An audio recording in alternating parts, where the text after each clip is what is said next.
डाउटनट में मिलेगा अब आपके हर सवाल का जवाब। बस अपने फोन से क्वेश्चन की फोटो खींचो और तुरंत वीडियो सोल्यूशन पाओ। डाउनलोड लिंक डिस्क्रिप्शन में है। Hello guys. गाइस आज हम बात करने वाले हैं कि अब जो हमारे पास में जेईई मेंस के एग्जाम में 2 मंथ का टाइम बचा है, उससे हम जेईई मेंस की किस तरीके से प्रिपरेशन करें कि हम 150 प्लस मार्क्स स्कोर कर सकें, या किस तरीके से चीज़ें रिवाइज करें कि हम 150 से ज़्यादा मार्क्स स्कोर करें। और अगर हम सही से प्रिपरेशन करें तो ये स्कोर 150 से 180 भी जा सकता है। लेकिन उसके लिए हम ये बचे हुए जो 2 मंथ है किस तरीके से यूटिलाइज करते हैं, प्रिपेयर करते हैं, वो बहुत इंपॉर्टेंट बात है। तो वही कि 2 महीने में अब कैसे प्रिपेयर करना है इसके ऊपर बात करते हैं। तो आज आप में से जो भी लोग पहली बार हमारे चैनल पे आए हैं, मैं आप सभी को बता दूं, हमारी एक ऐप भी है डाउटनट। इस डाउटनट ऐप के ऊपर आपको मैथ्स का कोई भी डाउट हो, आपको क्या करना है, उस डाउट की फोटो क्लिक करनी है और आपका उसको जवाब तुरंत मिल जाएगा। मीन्स उस क्वेश्चन का आंसर आपको तुरंत मिल जाएगा और ये सब एकदम फ्री है। तो ऐप हमारी प्ले स्टोर पे अवेलेबल है, आप वहां से डाउनलोड कर सकते हैं। डिस्क्रिप्शन में लिंक भी अवेलेबल है। साथ ही इसी ऐप पर आपके लिए जेईई मेंस के पॉइंट ऑफ व्यू से सुपर 40 पुराने ईयर्स के पेपर के क्वेश्चन, क्लास 6 से लेके क्लास 12 तक के एनसीईआरटी के सॉल्यूशन, सारे मतलब कॉन्सेप्ट्स की वीडियोस, क्रैश कोर्स के लेक्चर्स, और डेली हम लोग आपके लिए mock test, quiz, DPP, sample paper upload करते हैं, जिससे आप अपनी जो प्रिपरेशन है उसे और भी बहुत अच्छा कर सकते हैं। तो आपकी जो मैथ्स की प्रिपरेशन है उसमें और भी बहुत ज़्यादा हेल्पफुल रह सकती है। तो देखिए ऊपर राइट कॉर्नर पे यहाँ पे आपका एक आई बटन होगा, उस आई बटन पे क्लिक करके भी आप ऐप डाउनलोड कर सकते हैं। ये ऐप आपकी प्रिपरेशन में आपकी काफ़ी हेल्प करेगी। तो चलिए अब हम अपने मेन टॉपिक पे आते हैं। तो देखिए समय कम है, जैसा मैंने अभी आपको बताया। तो सबसे इंपॉर्टेंट चीज जो है इस टाइम पे प्रिपरेशन में कि prepare according to weightage. Weightage in the sense कि हमें पता है कि कई चैप्टर्स है, जैसे फिजिक्स में करंट इलेक्ट्रिसिटी, जहां से आपके 2 से 3 क्वेश्चन आते हैं। केमिस्ट्री में अगर बात करें हम केमिकल बॉन्डिंग, वहां से 2 से 3 क्वेश्चन आते हैं। मैथ्स में सीक्वेंस एंड सीरीज, जहाँ से 2 क्वेश्चन आते हैं, हमें पता है इनका वेटेज आता है। वहीं अगर मैं बात करूं, जैसे अगर हम बात लें मैथ्स में सेट्स की, गारंटी नहीं है कि क्वेश्चन आएगा या नहीं आएगा, आ भी सकता है नहीं भी आएगा। सिमिलरली केमिस्ट्री, मेटलर्जी से गारंटी है या नहीं है कि आएगा या नहीं आएगा। तो स्मार्टली पढ़ना बहुत जरूरी है उसमें भी। अब देखिए कुछ चैप्टर्स ऐसे हैं जो जिनमें हम कम मेहनत करके ज्यादा मार्क्स ला सकते हैं। जैसे फॉर एग्जांपल अगर आपको बताऊं कि आप सभी को पता है हर साल लॉजिकल रीजनिंग से जेईई मेंस में एक क्वेश्चन आता है। हर साल हमारा हाइट एंड डिस्टेंस से ऑन एन एवरेज एक क्वेश्चन आता है। अभी तक हर साल आता था। जेईई मेंस जनवरी में 8 में से 3 शिफ्ट में आएगा। ठीक है। तो आप देख सकते हैं कि हाइट एंड डिस्टेंस जो 10th में हम पढ़ते हैं उससे आ सकता है। स्टैटिस्टिक्स का क्वेश्चन, तो ये मैथ्स की बात करी हमने। वैसे ही अगर हम बात करें सिमिलरली फिजिक्स में करंट इलेक्ट्रिसिटी, जिसमें हमें इक्विवेलेंट रेजिस्टेंस कैलकुलेट करना होता है। मोमेंट ऑफ इनर्शिया आरबीडी में कैलकुलेट करने वाला। एनएलएम में Newton's law of motion plus friction का ब्लॉक वाला क्वेश्चन। ये चीजें हर बार रिपीट होती है और हम वी नो कि ये हम बहुत कम टाइम दे करके ये चीजें स्कोर कर सकते हैं। तो अब जो बचा हुआ टाइम है आपको उसमें क्या करना है, पहले वो चैप्टर्स, अगर आपकी प्रिपरेशन अभी अच्छी नहीं है, जैसे अभी आपके कम मार्क्स है, तो उन चैप्टर को पहले करो जिनका इनपुट कम है। देखिए मतलब जिनमें कम इनपुट लगाने पे आपके मार्क्स गारंटीड आ जाएंगे। जैसे करंट इलेक्ट्रिसिटी थोड़ा बड़ा चैप्टर है, बट 12 नंबर का सवाल है, समझ रहे हैं आप बात को। अब उसी केस में अगर मैं बात करूं मेटलर्जी, 4 मार्क्स भी आएंगे या नहीं आएंगे फिक्स नहीं है क्वेश्चन में, लेकिन अगर हम उसे पढ़ने बैठेंगे तो टाइम ज्यादा देना पड़ता है। अब सिमिलरली कई चैप्टर ऐसे, जैसे आरबीडी, आरबीडी में मोमेंट ऑफ इनर्शिया कैलकुलेट करना तो इजी है, लेकिन बाकी के जो चैप्टर्स हैं वो डिफिकल्ट है। Then the very simple thing is कि जो चैप्टर्स जिनमें क्या बोलते हैं, जैसे एक एक चैप्टर के ऊपर बहुत ज्यादा टाइम इन्वेस्ट मत करो अगर उनका वेटेज बहुत ज्यादा नहीं है तो। अभी क्योंकि 2 महीने का टाइम है, तो अभी पहले ऐसे करो कि ज्यादा हमारा लगभग ज्यादा एरिया कोर्स का कवर हो जाए, रेदर देन कि किसी एक चैप्टर को लेके पकड़ के बैठो। और अभी अगर आपका अभी तक भी सिलेबस एक बार पूरा नहीं हो पाया है रिवीजन के पहले, तो थोड़ा रिलैक्स करो, परेशान मत हो। इसका रीजन ये क्योंकि अभी 2 महीने का टाइम है, आपके पास इनफ टाइम है, आप अच्छे से उसे प्रिपेयर कर सकते हो। तो अगर नहीं हुआ है तो घबराने की जरूरत नहीं है, थोड़ा सा चिल करना है, रिलैक्स करना है, पढ़ो बट पैनिक नहीं करना है। और अगर बाई चांस हमारा 1-2 चैप्टर अगर अच्छे से नहीं भी होता, फिजिक्स केमिस्ट्री मैथ्स तीनों में मिला मिला के मतलब 5-6 चैप्टर, तो भी कोई बहुत बड़ी बात नहीं है। 360 मार्क्स का पेपर है, अगर हमें 300 का भी आता है तो 300 मार्क्स में से 180 लाना आसान काम है।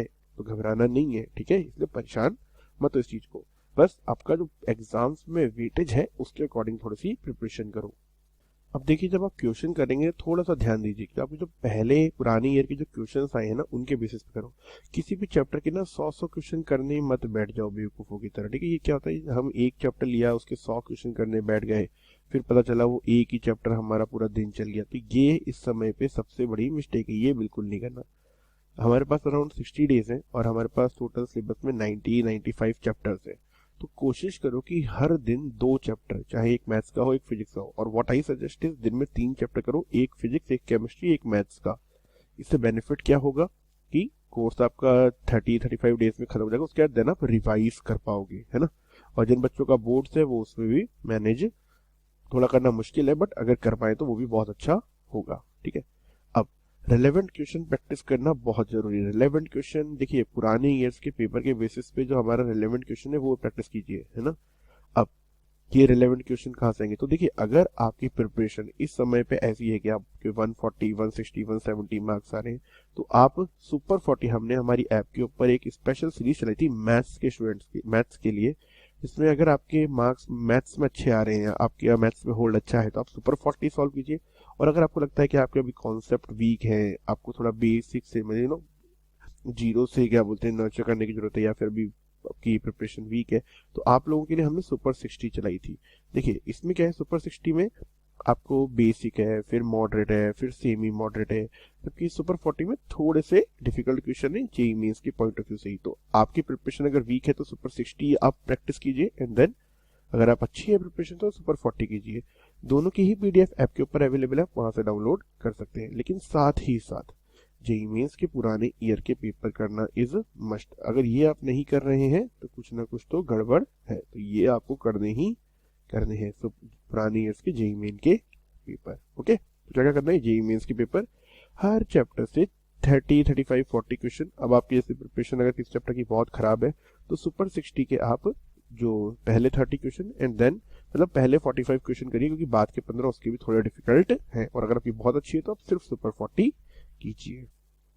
अब एक इम्पॉर्टेंट बात, मॉक टेस्ट पेपर्स बहुत ज़्यादा जरूरी है, क्योंकि देखिए कितने बच्चे ऐसा मैं जानता हूँ जिन्होंने अच्छे से एग्जाम देना आता है। तो अगर आपका एग्जाम टेम्परामेंट अच्छा है, मीन्स आपको एग्जाम में परफॉर्म करना आता है, आपको एग्जाम में सही से पेपर अटेम्प्ट करना आता है, it easily makes a difference of 10 to 15 marks. ऐसा नहीं है कि एग्जाम अच्छे से देना आता है तो कोई जादू हो गया 10-15 मार्क्स बढ़ जाते हैं, बात ये नहीं होती। बात ये होती है कि देखिए 90 क्वेश्चंस होते हैं हमारे पास पे, और ऑन एन एवरेज एक बच्चा जिसके 150-160 मार्क्स आते हैं वो 70 से 75 क्वेश्चन ही अटेम्प्ट करता है। अगर मान ली एक नॉर्मल बच्चे की बात कर रहा हूँ, या फिर उससे भी कम करता है, तो जो स्मार्ट बच्चा होता है जिसने अच्छे से एग्जाम दिए जाते हैं, जिसका एग्जाम टेम्परामेंट अच्छा होता है, वो इन 70-75 को देखने की जगह पूरे 90 क्वेश्चन देख पाता है। और उससे होता क्या है कि जो बचे हुए 15 क्वेश्चन होते हैं उनमें जो 3-4 इजी होते हैं उन्हें वो कर देता है, और ये जो 70-75 में आप कई डिफिकल्ट क्वेश्चन पे जो अपना टाइम वेस्ट करते हो वो उसे नहीं करके उनको क्या करता है, लीव करके पूरे क्वेश्चन अटेम्प्ट कर लेता है। तो उससे क्या होता है, ऑटोमेटिकली आपका 10 to 15 मार्क्स का डिफरेंस आ जाता है। और ये ऐसा नहीं है कि आप बोलेंगे अरे मैं तो 90 क्वेश्चन देखूंगा जाकर के और मेरा हो जाएगा, ऐसा नहीं होता। वो आपको एग्जाम देने पड़ेंगे। तो प्लीज रेगुलरली कोशिश कीजिए हर संडे को, तो अगर दे पाए तो, नहीं तो हर सेकंड संडे तो एक मॉक टेस्ट पेपर दे ही दे। और बात की 2 मंथ में कंसिस्टेंसी बहुत ज्यादा इंपॉर्टेंट है। मीन्स ऐसा मत करिएगा जैसे फॉर एग्जांपल आज तो आप 18 घंटे पढ़ रहे हैं और अगले दिन आप 4 ही घंटे पढ़ रहे हैं। तो देखिए जिस दिन आप 18 घंटे पढ़ रहे हैं उस दिन का पूरा आप यूज नहीं कर पाएंगे, क्योंकि आपका माइंड थक चुका होगा तब तक। और जिस दिन 4 पढ़े तो आपको पूरा दिन अगले दिन गिल्टी फील होगी कि आपने टाइम वेस्ट कर दिया। तो इसलिए एक बराबर टाइम बनाइए कि जैसे डेली 12 आवर्स पढ़ना है तो डेली 12 आवर्स पढ़िए, डेली 10 पढ़ना है तो 10 आवर्स पढ़िए। जितना भी आपका पढ़ पाए, आपसे हो पा रहा है उतना कीजिए। दूसरों की बातों में आकर के नहीं कि कोई अगर 14 आवर्स पढ़ रहा है तो आपको भी उतना ही पढ़ना है। अगर आपके 3 चैप्टर्स डेली अगर 10 आवर्स से पूरे हो रहे हैं तो 10 बहुत है। आपको लगता है अगर आपको कुछ और करना है तो आप वो करिए, बोर्ड्स के लिए पढ़ना है या फिर अगर आप किसी और चीज के लिए एडवांस के पॉइंट ऑफ व्यू से कुछ करना है तो वो करिए, बट किसी और के चक्कर में अपना वो मत करिए, ठीक है। तो जितने में भी आपको सही लगता है उतने आवर्स पढ़िए, बट कंसिस्टेंसी और रेगुलरिटी के साथ पढ़िए, फोकस के साथ पढ़िए। ऐसा नहीं करना कि ध्यान है पबजी पे और कर रहे हैं कुछ और, या फिर ध्यान है किसी गेम पे और कर रहे हैं पढ़ाई कर रहे हैं साथ में, ऐसा नहीं, पढ़ते टाइम सिर्फ पढ़ाई करनी है। तो अगर हम इतना चीज़ें प्रॉपरली फॉलो करेंगे तो हम इजीली 150 से 170 मार्क्स स्कोर कर सकते हैं। तो देखिए जो सुपर 40 व सुपर 60 है वो सिर्फ मैथ्स के लिए है अभी हमारी ऐप के ऊपर। तो बाकी केमिस्ट्री और फिजिक्स के लिए आप आपकी जो भी फैकल्टी है या कहाँ जो ट्यूशन है या कोचिंग है आप उसकी हेल्प ले सकते हैं। मैथ्स के लिए भी आप उनकी हेल्प ले सकते हैं, लेकिन जिन बच्चों के पास नहीं है वो हमारी ऐप से पीडीएफ डाउनलोड कर सकते हैं। फिर भी कोई छोटा मोटा डाउट क्वेश्चन है तो आप मुझसे कमेंट सेक्शन में पूछ सकते हैं। Thank you. Free PDF download करने के लिए डाउटनेट ऐप इंस्टॉल करें और फिर अपनी प्रोफाइल पर क्लिक करके डाउनलोड एंड शेयर पर जाएं और मनचाही पीडीएफ डाउनलोड करें।